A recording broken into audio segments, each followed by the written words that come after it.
Well, good morning, and it's actually Good Sunday morning, and we're going to make something so delicious this morning, and I believe it's something really elegant to make. We're going to make Eggs Benedict.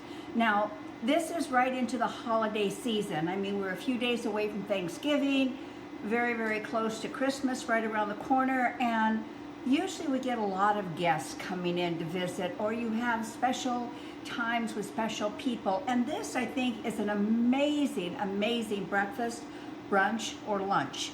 So we're gonna go ahead and do it. Now, Hollandaise sauce is the key to this. It's poached eggs, Canadian bacon, English muffins, but it's that Hollandaise sauce that makes or breaks this whole thing. And you have to be a little bit careful with this one, you really do. I don't think it's a difficult one to make, but I think it's a pretty easy one to mess up. So kind of watch carefully here, and there'll be no mistakes. You can serve this to anyone, anytime, and they will love you for it. So what I have here is basically a double broiler. Now, I have an actual double broiler in my pantry there, but just get a pot and something that you can see through, and all you're going to do, cameraman, let them see that. Can you see it's just starting to simmer? You see a little bit of steam coming up. That's all that we want. You do not want this to boil, and you do not want the water to touch the bottom of your pan. What happens if you do that is it cooks the eggs, and it cooks them too fast. You don't want that, all right?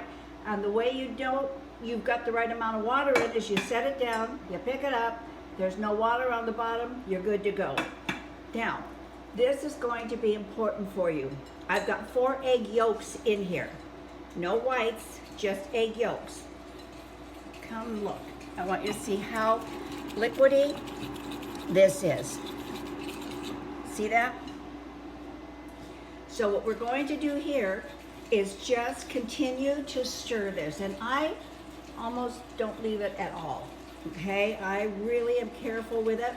I stir it constantly, and oh, you might like to look at that. Look at that slick whisk, will you? That is so slick, because like you have an offset spatula, offset whisk. Coolest thing ever. So this is going to take a couple of minutes. You want to watch your water all the way through. Make sure you're not boiling. And because we are women and we know how to multitask, oh, look at this. Look at this. I walked away from my water for a minute and it went into a very, very high boil. So I'm gonna pull these off and just calm down. Goodness sakes. I mean, I walked away for what, 30 seconds? That was rude. All right. Now, as I started to say before I panicked, we're women, we multitask. Okay, now if there's men watching this, you guys don't multitask as well as we do. You really don't. But anyway, what we want to do here is we want to start preparing our eggs. I have got my egg into a strainer, and watch what I'm doing. Watch, you're going to be so surprised.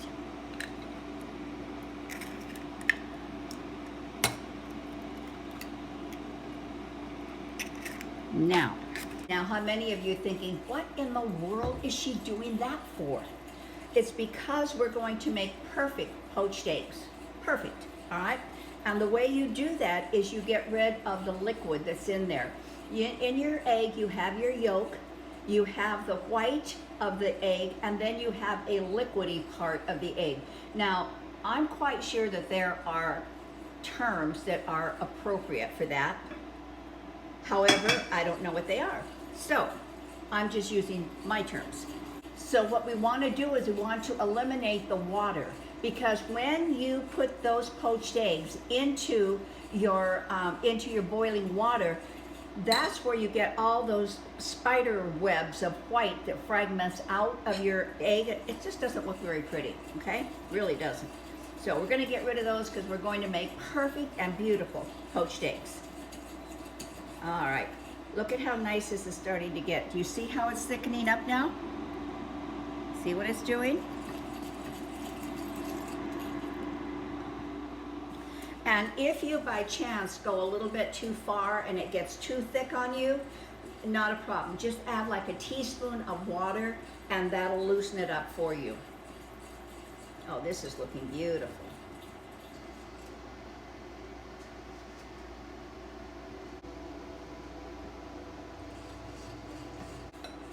You can use a colander for this, and it might even be better because your holes are bigger. My holes are pretty small through here, so they're a little bit lax. Now it's time for the additions to our hollandaise. I have 1 teaspoon of lemon juice. I really prefer fresh lemon juice, you guys. It's an elegant dish. I have 1 tablespoon of water.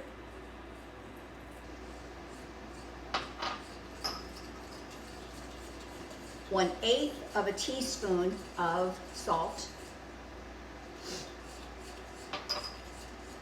1/8 of a teaspoon of sugar.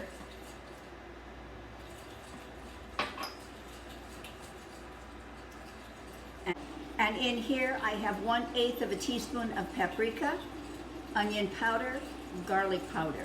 Eggs Benedict, typically it does not have a lot of strong flavor to it, so you want to enhance that. We'll just pop those in. Plus, it really gives it a beautiful color. Now, you may have trouble seeing this. Cameraman, see if they can see this. Can you see how much water has come off of those eggs? That's a lot of water, you guys. That's a lot. Now, what I did when I stepped away is I started my water boiling over here. And in that pot of water, I'm using a pan, but in that pan of water, I have got just a splash of vinegar and just a little bit of salt. And both of those help your egg whites to adhere to that yolk. Okay, I'm still working on thickening this. I've been stirring now for 102 hours. That's what it feels like anyway. Still not there, so you have to be patient. It will get there, I promise you. You notice I do keep checking my water. And I have removed all the water from those eggs. I've got the water that is starting to boil that we're going to poach the eggs in. But over here I have another pot of water, and I'm keeping this at 150 degrees. Now the reason you want to do this is because you can poach your eggs early. You can poach your eggs before you make your hollandaise. Take them and put them in this water at 150 degrees. They will hold there perfectly for 20 minutes. So if you're doing Eggs Benedict for a large group, this is a lifesaver. Now to this wonderful sauce, here comes the beauty. Whoops, not that part. We're going to put in 8 tablespoons of butter, and we're going to incorporate that, let that completely melt before we put in the next tablespoon. It's going to be 8 tablespoons of butter, so that is a 1/2 cup of butter.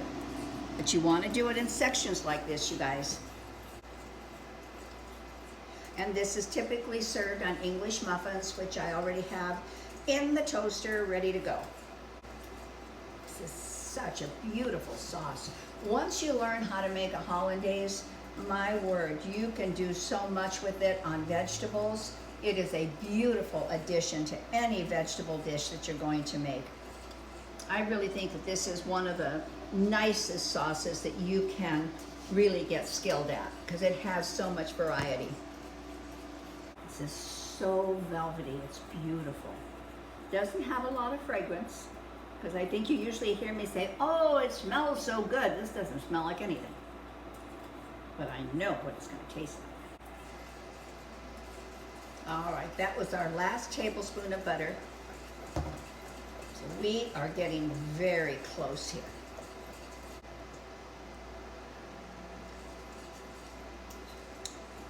Good. That's quite good.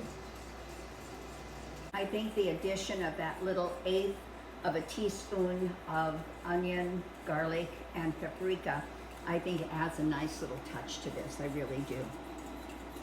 Gives it a nice flavor. Cameraman just asked me, does it always take that long for the stirring? And I said yes. And he was shocked because he has never stood there and watched me do it. I've only just served it to him. One of his favorite breakfasts. Mm-hmm. Turn the heat off, and I'm going to let our hollandaise just stay warm over the heat, because now it's time to work on our eggs. So we take our eggs that, let me show you how much now. Can you look at how much water has come out of those eggs? It's amazing, isn't it? We're going to stir it. And the reason you're doing that is you're creating a vortex, and it's going to help those eggs to stay together. So try to get them in separate little places to cook.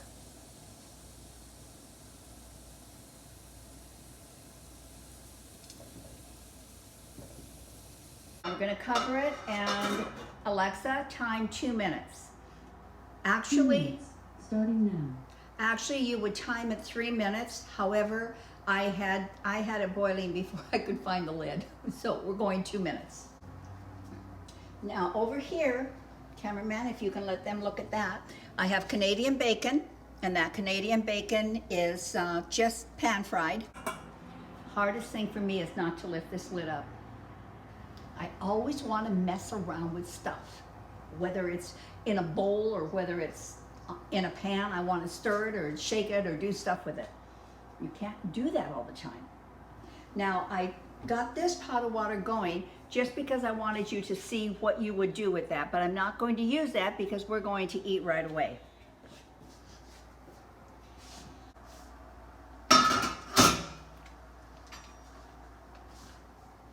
Alrighty. I think we are in pretty good shape here. Okay. As you're constructing these, a little bit of butter on your English muffin. Because we don't have enough butter in the hollandaises. Oh my. Okay. Then your bacon. So we have our muffins.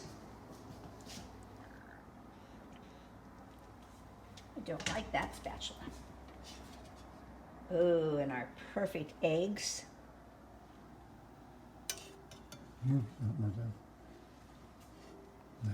That wasn't what I was looking for. Okay.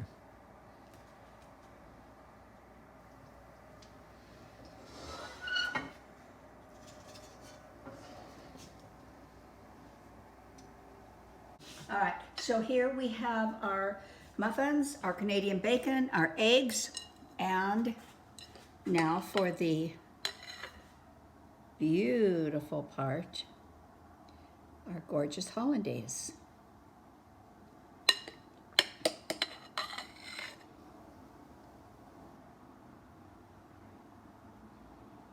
So here we are, and we are ready for a wonderful breakfast. Now take a look at how beautiful that yolk is cooked. Oh my goodness, look at that.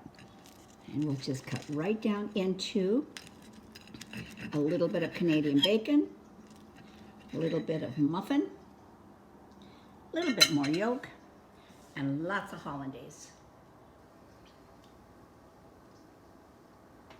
That's good. It's really good. Really good. Your guests would be thrilled. So if you're having company over, somebody special, whatever it is, take a little bit of time, do something fun for them, something they'll remember. And I want you to remember to subscribe. Hit the little subscribe button. Somebody asked me the other day, but does it cost me money to subscribe? No, it doesn't cost you any money. So just subscribe, hit the bell so you know we come back, and I'll put all the ingredients below. Now I have to hustle up because cameraman's breakfast is going to get cold. So thank you. You have a wonderful weekend. Bye-bye.